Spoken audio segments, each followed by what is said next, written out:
സംസ്ഥാന സർക്കാരിന്റെ RRTS പദ്ധതി സാങ്കേതികമായി പ്രായോഗികമല്ലെന്ന് ഇ ശ്രീധരൻ. കേരളയിൽ ഇല്ലാതാക്കിയത് താനാണെന്ന മുഖ്യമന്ത്രിയുടെ പരാമർശം ദുരുദ്ദേശപരമാണ്. തെരഞ്ഞെടുപ്പ് മുന്നിൽ കണ്ടാണ് RRTS പദ്ധതി കൊണ്ടുവരുന്നത്. അതിവേഗ റെയിൽപാതയുടെ DPR തയ്യാറാക്കുന്ന നടപടിയുമായി മുന്നോട്ട് പോകും. അതിവേഗ റെയിലിന് 135 കിലോമീറ്റർ വേഗത കിട്ടുമെന്നും RRTSന് പകുതി വേഗത മാത്രമേ കിട്ടുമെന്നും ഇ ശ്രീധരൻ പറഞ്ഞു.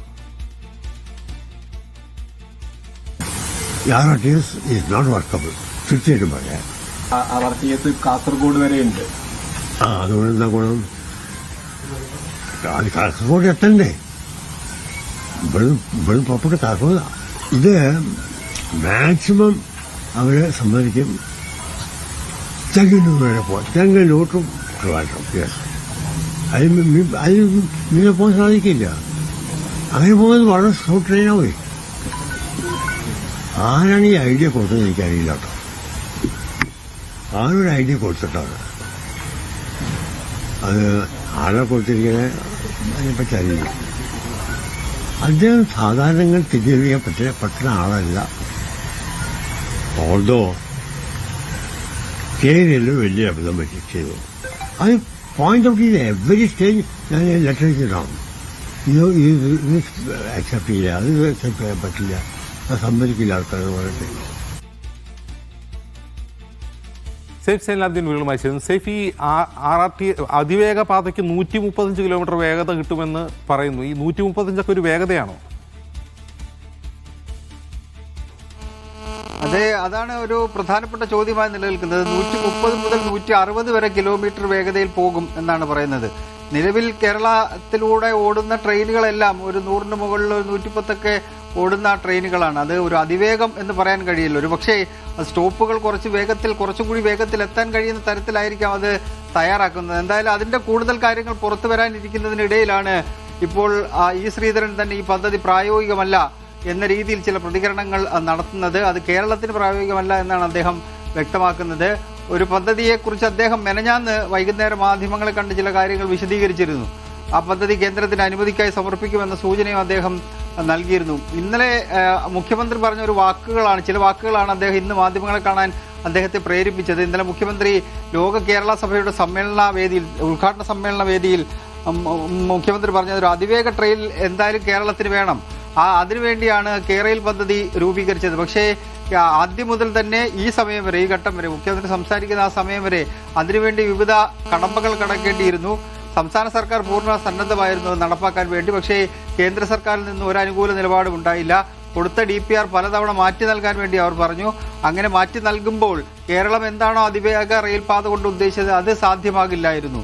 അങ്ങനെ ഇ ശ്രീധരൻ ഒരു പദ്ധതിയുമായി മുന്നോട്ട് വന്നു. നിങ്ങൾ സർക്കാർ സംസാരിക്കുകയാണെന്നുണ്ടെങ്കിൽ അതിന് അനുമതി കിട്ടുമെന്ന് പറഞ്ഞു. അങ്ങനെ അതിലും സംസ്ഥാന സർക്കാർ താല്പര്യം പ്രകടിപ്പിച്ചു. പക്ഷേ അദ്ദേഹം ഇടപെട്ട് പോലും കേന്ദ്ര റെയിൽവേ മന്ത്രാലയത്തിന്റെ ഒരു അനുമതി അതുമായി ബന്ധപ്പെട്ട് കിട്ടിയില്ല എന്ന് അദ്ദേഹം സൂചിപ്പിക്കുകയും ചെയ്യുന്നുണ്ട്. എന്തായാലും അതിനുള്ള മറുപടി അദ്ദേഹം ഇ ശ്രീധരൻ നൽകുന്നുണ്ട്. ഞാനല്ല കേരളയിൽ മുടക്കിയത്, മുഖ്യമന്ത്രി എന്താണ് അങ്ങനെ പറഞ്ഞതെന്ന് എനിക്കറിയില്ല, മറ്റെന്തെങ്കിലും ഉദ്ദേശമുണ്ടോ എന്നറിയില്ല എന്ന് അദ്ദേഹം വ്യക്തമാക്കുന്നുണ്ട്. എന്തായാലും സംസ്ഥാന സർക്കാർ നടപ്പാക്കാൻ ഉദ്ദേശിക്കുന്ന പുതിയ പദ്ധതി RRTS അത് കേരളത്തിന് പ്രായോഗികമല്ല എന്ന് അദ്ദേഹം വ്യക്തമാക്കി കഴിഞ്ഞു. സേഫ്, ഈ RRTSന്റെ വേഗത എത്രയാണ്? ഈ അതിവേഗ പാതയ്ക്ക് 135 കിലോമീറ്ററാണ്. RRTSന് പകുതി വേഗത കിട്ടുള്ളൂ എന്ന് പറഞ്ഞാൽ ഇപ്പോൾ നിലവിൽ ജനസാധ്യ ഓടുന്നതിനേക്കാൾ വേഗം കുറഞ്ഞൊരു ട്രെയിനാണോ ഈ പറയുന്നത്? എന്താണ് യഥാർത്ഥത്തിൽ ഞാൻ ചോദിക്കുന്ന ഒരു കാര്യം, ഈ കാര്യത്തിൽ ഇ ശ്രീധരന്റെ സ്റ്റേക്ക് എന്താണ്? അതായത് അദ്ദേഹം ഒരു പദ്ധതിയുമായി മുന്നോട്ട് വരുന്നു, അദ്ദേഹം കേന്ദ്രത്തെ സമീപിക്കുന്നു. ഇത് യഥാർത്ഥത്തിൽ ഇ ശ്രീധരനല്ലോ ചെയ്യേണ്ടത്. അതെ, ഇ ശ്രീധരൻ ഇതിനകത്ത് വ്യക്തിപരമായ എന്തെങ്കിലും തരത്തിൽ പങ്കുണ്ടോ എന്നറിയില്ല. പക്ഷേ അദ്ദേഹത്തിന്റെ വാക്കുകൾ കേൾക്കുമ്പോൾ നമുക്ക് മനസ്സിലാക്കാൻ കഴിയുന്നത് ഈ RRTS എന്ന പദ്ധതിയുമായി ബന്ധപ്പെട്ട എന്തെങ്കിലും കാര്യങ്ങൾ സംസ്ഥാന സർക്കാർ എന്നോട് ചോദിച്ചിട്ടില്ല, ഞാൻ അതുമായി ബന്ധപ്പെട്ടിട്ടുമില്ല. പക്ഷെ അദ്ദേഹം ഒരു പദ്ധതി തയ്യാറാക്കി കൊടുത്തിട്ടുണ്ട്. അത് കേന്ദ്രത്തിന് നേരിട്ടാണ് കൊടുത്തത്. അതിനുള്ള സ്റ്റേക്ക് എന്താണ് എന്ന് നമുക്കറിയില്ല. ഒരുപക്ഷെ BJP-യുമായിട്ടുള്ള അടുത്ത ബന്ധത്തിന്റെ അടിസ്ഥാനത്തിൽ, പ്രധാനമന്ത്രിയുമായുള്ള അടുത്ത ബന്ധത്തിന്റെ അടിസ്ഥാനത്തിൽ സംസ്ഥാനത്ത് ഒരു അതിവേഗ ട്രെയിൻ വേണമെന്ന ആഗ്രഹത്തിന്റെ അടിസ്ഥാനത്തിലൊക്കെ കൊടുത്തയാണോ എന്നറിയില്ല. എന്തായാലും അതിനകത്ത് സംസ്ഥാന സർക്കാരുമായി സംസാരിക്കണമായിരുന്നു. സംസ്ഥാന സർക്കാരുമായി സംസാരിച്ചാൽ മാത്രമേ സംസ്ഥാന സർക്കാരിന് താല്പര്യമുണ്ടോ ഇല്ലയോ എന്നുള്ള കാര്യം കേന്ദ്ര റെയിൽവേ മന്ത്രാലയത്തെ അറിയിക്കാൻ കഴിയുമായിരുന്നുള്ളൂ. അവിടെയും സംസ്ഥാന സർക്കാരിനോട് സംസാരിച്ചാലും ഒരുപക്ഷെ ഇനി ഒരു അനുകൂല നിലപാട് കേരളത്തിന്റെ ഭാഗത്തു നിന്ന് ഉണ്ടാകുമോ എന്ന സംശയം നിലനിൽക്കുന്നുണ്ട്. കാരണം ഇ ശ്രീധരൻ കേരയിൽ പദ്ധതിയുടെ അനുമതി കേന്ദ്രത്തിൽ നിന്ന് കിട്ടുന്നില്ല എന്ന് മനസ്സിലാക്കിയ ഘട്ടത്തിൽ തന്നെ ഇ ശ്രീധരൻ പുതിയൊരു പദ്ധതിയുമായി കേന്ദ്രത്തെ സമീപിച്ചിരുന്നു. എന്നിട്ട് സർക്കാരുമായി ബന്ധപ്പെട്ട്, മുഖ്യമന്ത്രിയുമായി ബന്ധപ്പെട്ട് സംസാരിച്ച് കേന്ദ്ര റെയിൽവേ മന്ത്രാലയത്തിന് നിങ്ങളെ സമീപിക്കണം, എന്നിട്ട് ഈ പദ്ധതിക്ക് അനുമതി നൽകണമെന്ന് ആവശ്യപ്പെട്ടാൽ അവർ തരും, അവർ തന്നോടത് വ്യക്തമാക്കിയിട്ടുണ്ടെന്ന് സൂചിപ്പിച്ചു. പക്ഷേ അങ്ങനെ ആ പദ്ധതിക്ക് അനുകൂലമായ നിലപാട് സ്വീകരിച്ചിട്ട് പോലും കേന്ദ്രത്തിൽ നിന്ന്, റെയിൽവേ മന്ത്രാലയത്തിൽ നിന്ന് അങ്ങനെ ഒരു അനുമതി കിട്ടിയിട്ടില്ല. അതായത് ഈ ശ്രീധരൻ ഇടപെട്ടിട്ടും അതിനകത്ത് അനുമതി കിട്ടിയിട്ടില്ല എന്ന് മുഖ്യമന്ത്രി തന്നെ വ്യക്തമാക്കിയിരുന്നു. അതിന് പിന്നാലെയാണ് അദ്ദേഹവുമായി കൂടിയാലോചിക്കാതെ പുതിയ പദ്ധതി പ്രഖ്യാപിച്ചത്. ഒരുപക്ഷെ അതിലുള്ള അതൃപ്തിയാണോ അദ്ദേഹം പ്രകടമാക്കുന്നത് എന്ന കാര്യത്തിൽ ഒരു വ്യക്തത ഇല്ല. അദ്ദേഹത്തിന്റെ വരികൾക്കിടയിൽ കൂടി പോലും നമുക്ക് വായിച്ചെടുക്കാൻ കഴിയുന്നില്ല. അദ്ദേഹം തുറന്നങ്ങ് സംസാരിക്കുകയാണ്.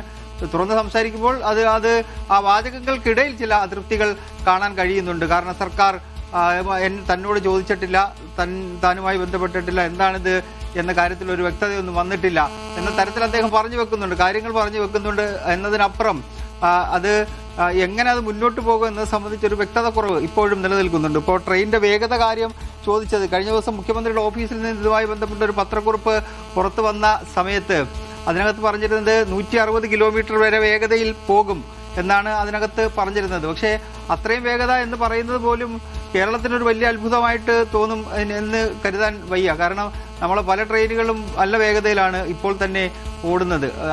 അതിവേഗ ട്രെയിൻ കേരളയിലൊക്കെ ആയിരുന്നെങ്കിൽ ഒരുപക്ഷെ അതിലും വേഗത്തിൽ യാത്ര ചെയ്യാമായിരുന്നു. ഇനി സ്റ്റോപ്പുകൾ കുറച്ചുകൊണ്ട് വേഗത്തിൽ യാത്ര ചെയ്ത് അവിടെ എത്താം